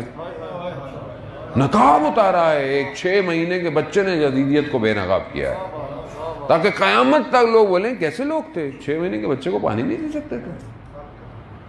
اس لیے وہ باب الحوائج ہیں. 6 ماہ کا بچہ جو ہے وہ باب الحوائج ہے. کل بہرحال آپ کی خدمت میں بڑھا میں نے. تو یہ جو امام ہوتا ہے اللہ کا ولی، یہ ہم اس کو دور میں پہچاننے میں ہم سے تاخیر ہوتی ہے. اس کی وجہ کیا ہوتی ہے؟ ہمارا باطن مشکل میں ہے. امام دلوں کا طبیب ہوتا ہے. جب دل مشکل میں ہو تو طبیب تک نہیں پہنچ پاتے. ہر دور کے اندر اماموں کو لوگوں نے زیادہ نہیں پہچانا. مشکل لوگوں کی طرف سے تھی. ائمہ نے تو ساری مشکلات کو اپنے اوپر لیا، اور سید الشہداء نے تو پوری بشریت کی مشکلات کو اپنے اوپر لیا، تاکہ اس مشکلات کو لیں گے تو پوری طول انسانیت میں جتنی مشکلات ان کے اوپر آئیں گی یہ اس سے گزر پائیں گے. اگر یہ امام نے نہ کیا ہوتا آج آپ سے کوئی بھی مشکلات برداشت نہیں ہونی تھی. یہ جتنے واقعے ہوئے پورے تاریخ میں انسانیت پہ تشیع پہ ظلم و ستم ہوا، بنی ہاشم کو دیواروں میں چنوا دیا گیا، اور ہر دور کے اندر اس کے بعد مشکلات ہوتی رہی، حتیٰ دوسری قوموں کے اوپر جو مشکلات آئیں، جنہوں نے درسگاہ امام حسین سے لی تھی وہ صبر میں رہے، کامیابی میں رہے۔ اسی لیے کہا جاتا ہے کہ امام حسین علیہ السلام بشریت کی نجات کے لیے آئے تھے۔ بشریت کی نجات ہے۔ ہمیں خود سمجھنا ہے کہ ہم اپنے وقت کے امام کو سمجھیں کہ ابھی امام ہمارے وقت کا ہم سے کیا چاہتا ہے۔ اس وقت جب خانہ کعبہ کو چھوڑا امام نے، اس امام نے، تو لوگ نہیں سمجھ پائے کہ کیا مہم ہے، کیا اہم ہے، کیا واجب ہے، سمجھ نہیں پائے، گھرے رہے۔ آج بھی یہی ہے۔ آج جب امام تو غیبت میں ہے نا، امام تو غیبت میں ہے، امام تو حاضر نہیں ہے، مگر امام کے جو نمائندے ہیں سارے، جو باعمل با بصیرت علماء ہیں، مہاراجے ہیں، وہ جب کوئی بات کہہ رہے ہیں آپ سے بار بار، وہ جب کچھ چیزوں کو نشاندہی کر رہے ہیں پچھلے کئی سالوں سے کہ یہ کام نہیں کرو، اس کام کو چھوڑ دو، اس کام کو ایسے کرو، مگر ہم کیا کہہ رہے ہیں؟ لو یہ بڑے عزادار آ گئے، یہ بڑے نئے لوگ آ گئے، ہمارے تو آباء و اجداد یہی کر رہے تھے۔ مشکل بات ہے نا، ظاہر ہے ہضم نہیں ہوتی ہے یہ بات۔ آج جب ان مراجع اکرام کو میں فالو نہیں کر پا رہا، مثال ہے نا، پریکٹس ہے، ٹھیک ہے، آج اگر میں سید علی خامنائی کو فالو نہیں کر پاتا، ٹھیک ہے، اور میں کہتا ہوں بھائی ان کو کیا پتا، ہم خود بہت بڑے عزادار ہیں، ہمیں سب پتہ ہے، ہمیں یہ پتہ ہے، تو آپ پریکٹس میں کیسے آئیں گے کہ کسی ایک کو فالو کرنا ہے؟ کیسے فالو کرنا ہے؟ ابھی مشکل لگتا ہے، یہ اصل میں ہضم نہیں ہوتا، کیونکہ بڑی سخت بحث ہے یہ۔ کہتے ہیں بہرحال وہ تو جی دوسرے ملک میں رہتے ہیں، خوب دوسرے ملک میں رہیں تو رہے، ہر فرقے کا کوئی نہ کوئی روحانی امام ہے کہ نہیں ہے؟ اسماعیلیوں کا ہے کہ نہیں ہے؟ بوریوں کا ہے کہ نہیں ہے؟ ہر فرقہ، چاہے وہ دین اسلام کے اندر بھی ہو نہ ہو، ہر کسی کا کوئی نہ کوئی تو ہے نا رہبر یا پیشوا۔ آپ کا، ہمارا پیشوا جو اصل پیشوا ہے، اصل رہنما ہے، وہ وقت کا امام ہے۔ اب جب امام حاضر نہیں ہے تو ہم ایمرجنسی سٹیٹ میں ہیں کہ نہیں ہے؟ اس ایمرجنسی سٹیٹ میں جب کوئی مریض کو لایا جائے ہاسپٹل میں، ڈاکٹر موجود نہیں ہے، تو کیا مرنے دیا جائے؟ یا وہ بیچارہ کمپاؤنڈر آ کر کچھ نہ کچھ تو دیتا ہے کہ کچھ تو اس کو بچاؤ جب تک ڈاکٹر نہیں آ رہا۔ تو عزیزان محترم، اللہم صلی علی محمد و محمد۔ تو کچھ تو ہو۔ اب اس عالم میں جہاں بالکل فشار ہے، پریشر ہے پورے اسلام کے اوپر، اسلام کو ٹکڑے کیا جا رہا ہے، لڑایا جا رہا ہے، مسلمانوں کو آپس میں لڑاؤ، فرقوں کو آپس میں لڑاؤ، ان کے اتحاد کو ختم کرو۔ مسلمان ملکوں میں دیکھیں نا آپ کیسے مسلمان ملکوں کے اندر جو ہے وہ بیرونی طاقتیں آ رہی ہیں، آپس میں لڑوا رہی ہیں، ادھر مارو، اس کو مارو، فلسطین کو مارو، ان کو مارو، عراق میں اترو۔ تو کون ہے، کون ہوگا آپ کو راستہ دکھائے گا؟ کس کی طرف ہم دیکھیں؟ کون ہمیں بتائے گا؟ مرتے رہیں، مرتے رہیں، ایسے کیسے ہو سکتا ہے؟ وہ ماننے والے کہ جو یہ کہتے ہوں کہ رسول خدا نے جانے کے بعد اپنے ولی کو منصب پہ بٹھایا، کیسے ہو سکتا ہے وہ خدا جو نبی کے بعد بھی خالی نہیں چھوڑ رہا، امام کو بھیج رہا ہے، تو غیبت کے اندر بغیر کسی کے آپ کو چھوڑ دے گا؟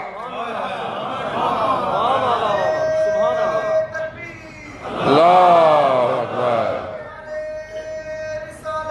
یا رسول اللہ،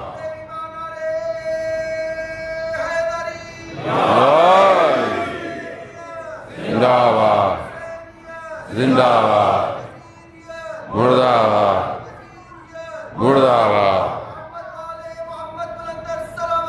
اللہم صلی علی محمد۔ عزیزان محترم، کہاں جائیں، کہاں دیکھیں، کس کو دیکھیں گے آپ؟ کسی کو تو بنائیں اپنا۔ یہ نہیں کہتے کہ آپ خود دیکھیں، کس کو بنائیں، کس کو بنائیں؟ خادم الحرمین کو آپ اپنا لیڈر بنائیں گے؟ یا ملیشیا کے پریزیڈنٹ کو اپنا لیڈر بنائیں؟ کس کو بنائیں؟ مسلمان، بحیثیت مسلمان سوچیں آپ۔ بڑے بڑے اہل سنت کو سمجھ میں آ گیا کون ہے اس ٹائم مسلمانوں کا لیڈر۔ ہماری سمجھ میں نہیں آ رہا، کیوں ہمیں لڑوایا گیا اسی چکر میں؟ بھائی آپ کن کی باتوں میں آتے ہیں؟ جن کو اپنے گلی کوچوں کا نہیں پتا آپ ان کی باتوں میں آتے ہیں؟ وہ دنیا چلا رہے ہیں مہاراج، دنیا چلا رہے ہیں، ایک جملہ بولتے ہیں بڑے بڑے کاخ ہل جاتے ہیں، ریڈ الرٹ میں رہتے ہیں۔ وہ سید دے دے کچھ مقاومت والا لبنان والا ایک جملہ کہتے ہیں، ریڈ الرٹ پہ رہتی ہے دنیا۔ اور ہم لوگ کہتے ہیں یہ ایسے ہیں، یہ ایسے ہیں، یہ ایسے ہیں۔ بندہ کوئی منہ تو ہو، بندہ بات کرے کسی کے مقابلے میں۔ عزیزانے، اور ہم بھی مطلب ہم بھی سن رہے ہیں خام خواہ بیٹھے ہوئے، یعنی ہم اپنے آپ کو برباد کر رہے ہیں اور کچھ نہیں کر رہے ہیں۔ نقصان جو کیا ہم نے کیا ہے۔ مجھے کسی نے کہا مولانا صاحب ابھی حالات بڑے سخت ہیں، آپس میں اتحاد کی بات کریں۔ ہم تو ہمیشہ اتحاد کی بات کرتے ہیں، ہم تو جب اتحاد بین المسلمین کی بات کرتے ہیں تو پہلے اتحاد بین المومنین کی بات کرتے ہیں۔ اور یہ جو ہم نے اتحاد اصل میں مومنین کو جو ہم نے کیا ہے، کس نے کیا ہے؟ کیوں ایسا مقام کیوں آیا کہ مومنین کی بھی اتحاد؟ مومن تو ویسے ہی مومن بھائی ہے، مومن کا بھائی ہے۔ تو یہ تصور کس نے ڈالا کہ مومن کے آپس میں اختلافات ہیں؟ کس نے ڈالا یہ تصور؟ کس نے ٹکڑے کروایا مومنین کو آپس میں؟ کسی عالم نے بیٹھ کر ممبر سے؟ ٹھیک ہے، اگر کوئی اس لباس میں بھی آگے غلط بات کرتا ہے تو غلط کرتا ہے، اس سے کوئی فرق نہیں پڑتا۔ آپ لباس کو بھی دھوکہ مت کھائیے گا کبھی۔ میں معیار نہیں ہوں، نہ شخصیت پرست بنے، معیار اہل بیت کی تعلیم ہے۔ اگر اس معیار پہ میں بھی ہوں، بسم اللہ، میں بھی ہوں، مجھے باہر نکال دے۔ کوئی معیار نہیں ہے، صرف وہی معیار ہے جو اہل بیت نے تعلیم فرمائی ہے۔ اور اسی معیار پر اگر کوئی گفتگو کرے گا اور اسی سیرت کو اگر اپنی زندگی میں دیکھتے ہیں تو یہی مراجع ہیں جن کی زندگی وہی ہے، جن کی زبان ویسی جیسے آئمہ نے تعلیم فرمائی ہے، اسی طرح دشمن کو للکارتے ہیں، اسی طرح جو ہے وہ دین کی بات کرتے ہیں۔ زندگیاں ویسی ہیں ان لوگوں کی جیسے ان کے نوکر ہوتے تھے، جیسے ان کے خادم ہوتے تھے۔ یہ خادم ہیں ان کے، یہ نوکر ہیں ان کے۔ یہ خود کہتے ہیں کہ جو کچھ بھی کیا یہ سب آپ کا دیا ہوا ہے مولا، اور ہم اسی حالت میں آپ کا انتظار کر رہے ہیں۔ کیوں؟ انہیں جانتے ہیں کہ ہمارا آقا اصل ہے، ہمارا صاحب زندہ ہے۔ کیسے ہو سکتا ہے کہ صاحب ہمارا زندہ ہو اور ہم اس دنیا کی کھوکھلے ناروں سے گھبرا جائیں؟ مشکل ہم نے ڈالی ہوئی ہے عزیزان محترم، کہ وہاں صاحب آپس میں نہ کم بھائی ہم کب کر رہے ہیں کسی کو، لیکن اگر آپ کی صفوں میں منافق آئے ہوئے ہیں تو آپ کو جدا تو کرنا ہے۔ اس نہج پہ آپ کیوں آ گئے ہیں؟ گھبرا کس چیز پر ہیں آپ؟ یعنی اب آپ جو ہے وہ غلط کو غلط بھی نہیں بولے، یعنی اب یہ آپ کی حالت آ گئی ہے تو پھر عزیزان محترم پھر ہم مجلس پڑھنا چھوڑ دیتے ہیں۔ اگر آپ کو غلط بولنے میں تکلیف اور برا لگ رہا ہے تو پھر ہم نہیں پڑھتے، مجلس نہیں پڑھتے۔ آپ پڑھوائیے، سب سے لے جائیں قوم کو جہاں لے کے جانا ہے آپ نے۔ ہم تو ویسے بھی لیڈر نہیں ہیں، نہ ہم نے کبھی بولا کہ ہم لیڈر ہیں، ہم تو خط مقدم کے سپاہی ہیں کہ پہلے اگر گولی آئے تو اپنے سینے پہ کھاؤ، اگر کوئی تیر آئے تو اپنے سینے پہ کھاؤ پہلے، اور وقت کے امام کو بچاؤ۔ اور کل کو سوال نہیں کیا جائے گا امت سے کہ تم نے ہمارے پیچھے کیا کیا۔ تیار نہیں تھے، تیار کیسے ہوں گے جب آپ کو کوئی ڈائریکشن ہی نہیں مل رہی؟ آپ ایک ڈائریکشن کی طرف متوجہ ہوں۔ عزیزان محترم کئی سال ہو گئے اس قوم کو اندر سے توڑا گیا ہے۔ سمجھنے کی کوشش کریں، جب آپ ایک طرف فوکس ہوں گے دشمن آپ کو کبھی کچھ نہیں بگاڑ سکتا۔ ایک متحد ہونے کی ضرورت ہے، سب کو، علماء ہوں، ذاکر ہوں، نواخواں ہوں، مرثیہ خواں ہوں، انجمنیں ہوں، ٹرسٹیں ہوں، ایک طرف متوجہ ہوں۔ یہ دشمن نے کام کیا ہے کہ آپ کو آپ کے اصل سے توڑا ہے۔ آپ کا اصل جو تھا وہ یہی تھا نا کہ جہاں سے آپ کا دین نشت لے رہا ہے، اس سے توڑا ہے آپ کو، اور توڑ کر آج اس مقام پہ لے آیا ہے کہ آپ کے سامنے یہ سارے حالات جو ہیں وہ ہو رہے ہیں۔ یہ دشمن کی پرانی سازش ہے، ڈیوائیڈ اور رول کرو ان کے اوپر، اور آپ دیکھ لیں کہ یہ کون ڈیوائیڈ کرتا ہے اور کہاں سے پیسہ آتا ہے اور کون تباہ کر رہا ہے قوم کو۔ خدا کے لیے ہم نے بہت گریہ کروا دیا اپنے وقت کے امام کو، اب اور زیادہ گریہ نہ کروائیں، اپنی ذاتوں سے باہر آئیں، اپنے نفسوں سے باہر آئیں، امام کے لیے زندہ رہیں اور امام سے دعا کریں۔ خدا، میں تو دعا کرتا ہوں مولا سے، مولا جو میں کہتا ہوں خدا آپ مجھے توفیق ایسی دیں، خدا کی بارگاہ سے دعا کریں میرے لیے امام زمانہ کو، میں آتا ہوں توسل کرتا ہوں کہ میں وہ کہوں جس سے آپ راضی ہوں۔ میں کوئی ایسی بات نہ کروں جو میری اپنی ذات کے لیے، میری شہرت کے لیے ہو. اگر ایسی بات ہو تو اس کو ختم کریں میرے پر. صرف آپ کے لیے ہو، آپ کی آمد کے لیے مقدمہ ہو، آپ کے ظہور کے لیے دلوں کی تیاریاں ہوں. ہم اسی طرف بڑھے ہیں عزیزان محترم. بہرحال شب جمعہ ہے، وہ خدا ہمیں توفیق دے کہ ہم کربلا پہنچیں، واقعاً اصل کربلا پہنچیں، کہ جہاں اپنے وجود کو قربان کر کے پہنچنا پڑتا ہے. شب جمعہ تمام روحیں کربلا کی طرف ہوتی ہیں عزیزان محترم. اور سب سے پہلے وہ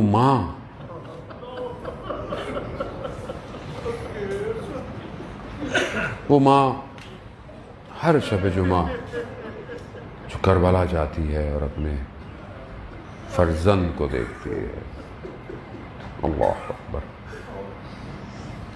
عزیزان محترم بہرحال وقت کافی گزر گیا، شب جمعہ بھی ہے، اور دلوں کو روانہ کریں کربلا.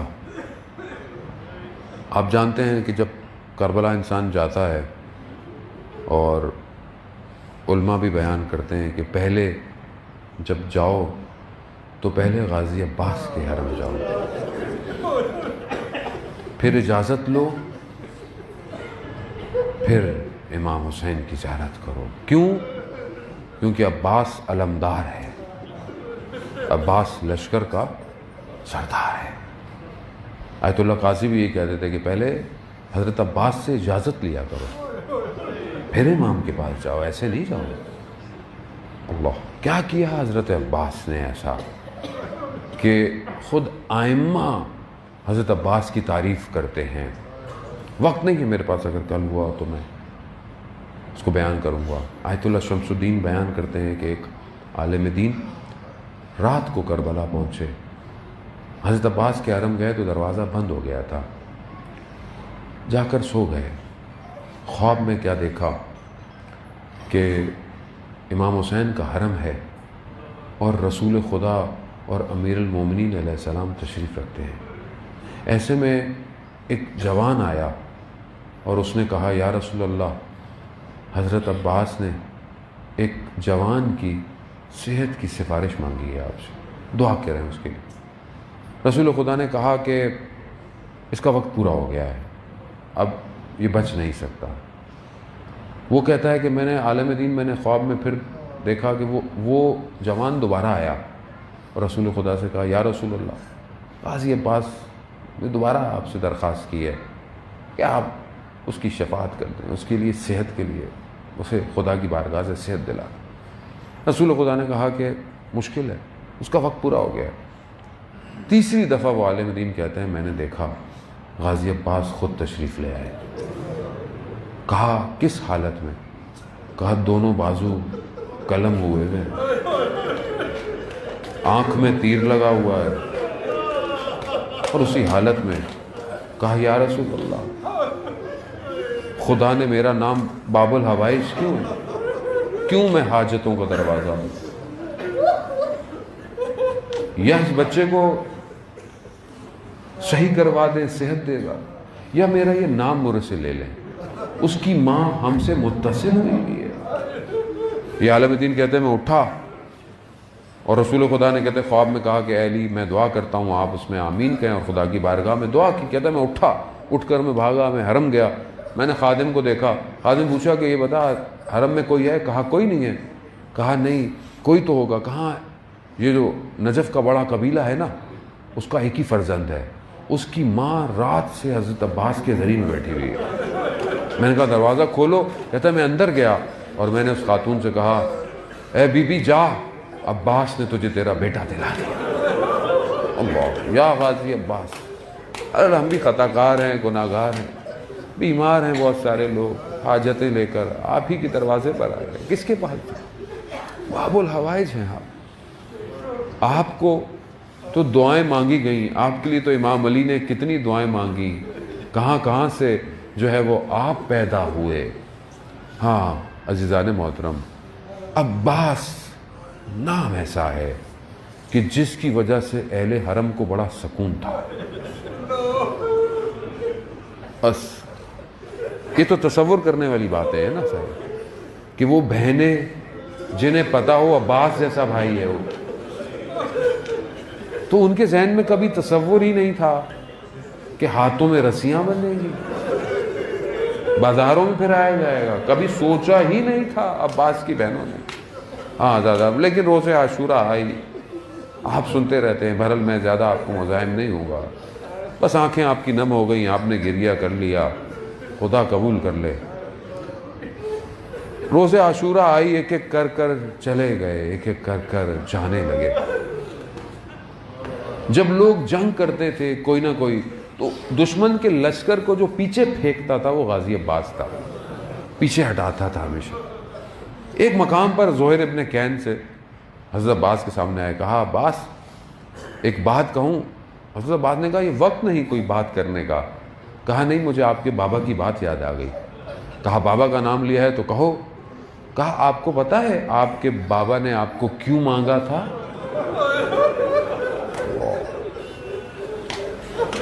کہا یہ وہی دن ہے جس کے لیے مانگا تھا۔ غازی عباس کہتے ہیں تم مجھے جوش دلا رہے ہو، ایسی انگڑائی لی کہ گھوڑے کی لگامیں ٹوٹ گئی، اور ایسا وار کیا کہ دشمنوں کی گردنیں اڑتی گئیں، لیکن افسوس عباس کو جنگ کی اجازت نہ ملی۔ غازی عباس آئے امام حسین کی خدمت میں، کہا مجھے جنگ کی اجازت دے۔ کہا عباس کیسے دے؟ تم ہمارے لشکر کے سردار ہو، علمدار ہو سکتا ہے غازی عباس نے مڑ کے دیکھا ہوگا مولا لشکر کہاں ہے، کہاں ہے لشکر؟ اجازت نہ ملی، نہیں ملی اجازت۔ مگر کیا کریں، بچوں کی پیاس اتنی تھی کہ آج بھی جب آپ علم دیکھتے ہیں نا تو اس کے ساتھ مشکیزہ آپ کو اس بچی کی یاد دلاتا ہے جس نے چچا کو پانی کے لیے بھیجا۔ بچی نے جب دیکھا کہ اتنے بچے پیاسے ہیں، چھوٹا بھائی پیاسا ہے، تو چچا کے پاس، چچا بچے پیاسے، کتنی امید سے وہ آئی، کہا اجازت دلا دو ہم پانی لے آئیں گے۔ اجازت دلا دی۔ عزیزان محترم، بہرحال علماء بیان کرتے ہیں کہ جب بچی نے کہا ہوگا تو ہو سکتا ہے امام حسین نے کہا ہو بیٹا آپ کو اپنے بھائی کے لیے پانی چاہیے، ہمارا بھائی گیا تو پلٹے گا نہیں۔ یہی ہوا عزیزان محترم، گئے، میں مراحلوں کو طے کر رہا ہوں تیزی سے آگے کی طرف، بس اپنے آخری جملوں کی طرف۔ غازی عباس گئے، غازی عباس پہنچے، کوئی روک نہیں پایا عباس کو۔ حضرت عباس نے پانی تک پہنچ گئے، پانی تک پہنچے نا، پانی کو ہاتھ میں لیا تو 20 سال پرانی اپنے بابا کی وصیت یاد آ گئی۔ شب 21 رمضان کو جب حضرت علی نے عباس کو بلایا تھا نا تو کہا بیٹا ایک وقت آئے گا جب پانی تک پہنچ جاؤ گے تو یاد رکھنا حسین پیاسا ہوگا۔ اللہ اکبر، وہی بس جب پانی دیکھا نا عباس نے تو عباس کو یاد آیا، اللہ با وفا، ارباب پیاسا ہے کیسے پانی پیے، پانی کو پانی پہ مار دیا، مشکیزہ بھرا، مشکیزہ بھرا۔ اب مقصد کیا ہے، یہ پانی پہنچ جائے خیموں تک۔ اب یہ مشکیزہ جو ہے وہ امید ہے، مشکیزہ پانی تک بڑھے آگے۔ دشمن نے کوشش کی روکنے کی، دایاں بازو شہید ہوا، بایاں بازو شہید ہوا۔ میں نے پڑھ لیا، آپ نے سن لیا۔ اللہ اللہ، علم کو بھی بڑھا ہوا ہے، مشکیزے کو بھی سنبھالا ہوا ہے، اور خیموں کی طرف بڑھے جا رہے ہیں، بڑھے جا رہے ہیں، بڑھے جا رہے ہیں۔ مقتل کہتا ہے اٹھ اٹھ کے دیکھتے رہے عباس خیمے کتنے فاصلے پر ہیں، کیوں؟ اس کو پہنچانا ہے پانی کو۔ با وفا ہے نا، وفا ہے، وفادار کرنی ہے۔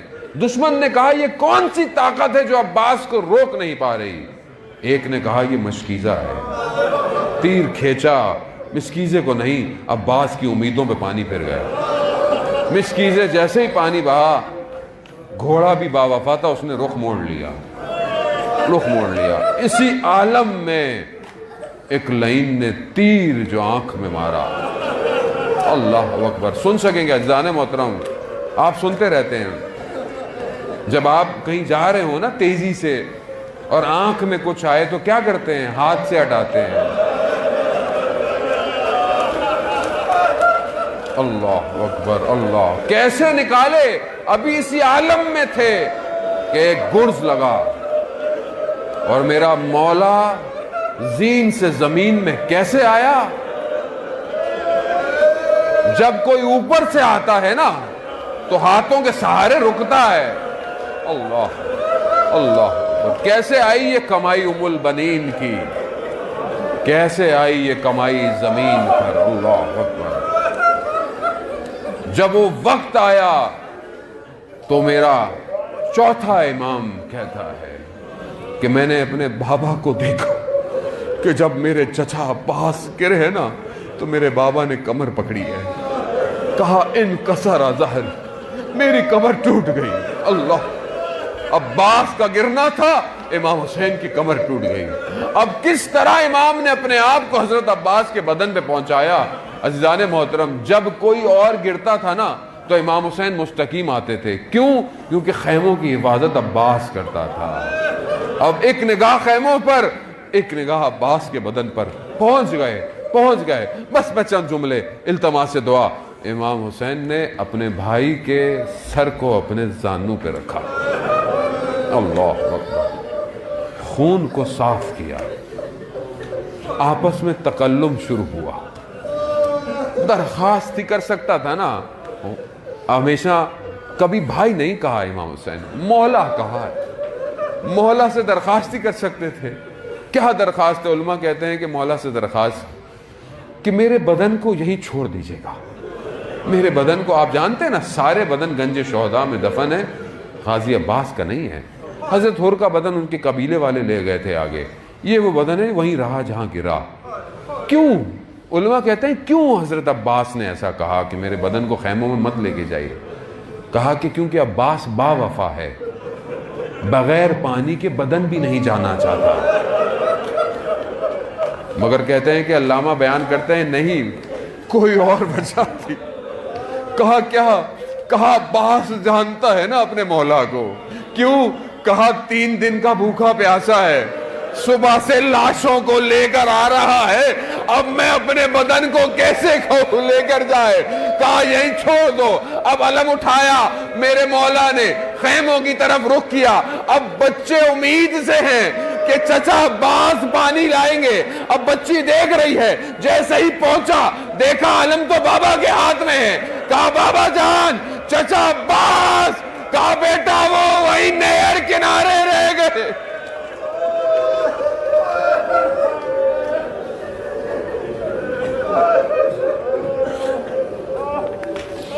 اللہ لعنت اللہ علی القوم الظالمین وسیعلم الذین ظلموا ای منقلب ینقلبون۔ پروردگار امام زمانہ کے ظہور میں تعجیل عطا فرما، ہمیں ان کے ناصروں، ان کے مددگاروں میں شمار فرما، جو پریشان حال ہے ان کی پریشانیوں کو دور فرما۔ پروردگار شب جمعہ ہے، ہمارے مرحومین کی مغفرت فرما، ان کی قبروں کو اہل بیت کے نور سے منور فرما۔ پروردگار جو بھی دنیا میں مشکلات ہیں مسلمانوں کی، ان کو سب کی جان مال عزت آبرو کی حفاظت فرما۔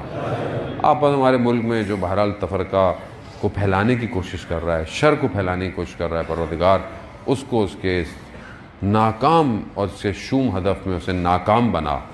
پروردگار ہمارے ملک میں استحکام اور عزت عطا فرما، اس کے دشمنوں کو نیست اور نابود فرما۔ علماء کرام، مراجع کرام کو طول عمر اور سلامتی عطا فرما۔ پروردگار جو بھی عزادار، ماتم، جلوس، مجلس کہیں بھی کر رہا ہے پوری دنیا میں، اس کی جان مال عزت آبرو کی حفاظت فرما۔ پروردگار ہمیں حج اور عمرہ کی زیارات کی توفیق عطا فرما، ہمیں کوئی غم نہ دے سوائے غم حسین کے۔ اللہم ارزقنا زیارت الحسین فی الدنیا و شفاعتہ فی الآخرہ۔ ماتم حسین۔